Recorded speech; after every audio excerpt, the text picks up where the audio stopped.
Unsolved 1948. The case of 3-month-old Norma Leong Ng.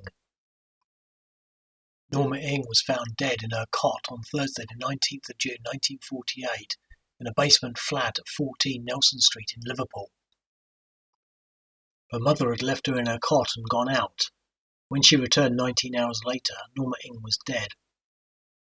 At the inquest, the coroner advised the mother not to give evidence in the view of the possibility that the police might make a charge against her.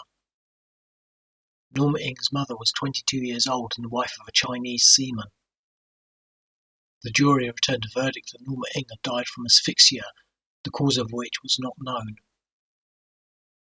A friend of Norma Ng's mother, who was also a wife of a Chinese seaman who lived in Bedford Street, said that she had known Norma Ng's mother for about 12 months. She said that on the night of Friday the 18th of June 1948 that she visited Norma Ng's mother at her basement home and that they gave Norma Ng some milk and then left her in a cot with her 3-year-old brother. The friend said that they then met 2 other Chinese people and went to a house in Great George Street. She said that at about midnight she advised Norma Ng's mother to go home and see if Norma Ng was all right, but said that Norma Ng's mother didn't go. She said that the following morning they left the house in Great George Street and parted.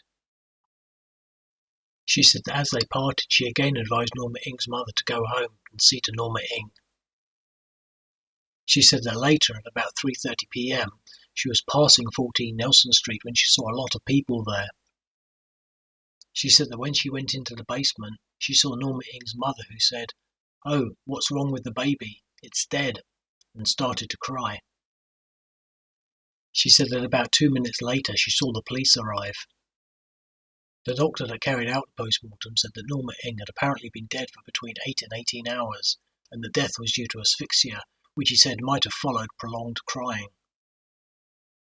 He added that Norma Ng might have been asphyxiated maliciously by someone, but that there was no evidence to show that that had been done. Norma Ng's mother made a statement at the inquest in which she said that her 3 previous statements were not correct, and said that she had left Norma Ng at about 8:30 p.m. on the Friday night and had locked the door of her basement from the outside. When the coroner summed up, he said that he found it difficult to understand how Norma Ng became asphyxiated, and that in view of the evidence it was impossible to say that anything that the mother had done had caused Norma Ng's death. He then said that the only possible verdict that the jury could dare bring in was an open one, noting that such a verdict would not preclude the police from taking any action or preferring any charge. An open verdict was then returned. Nothing more is known about how Norma Ng came to be asphyxiated, and the case remains unsolved to this day.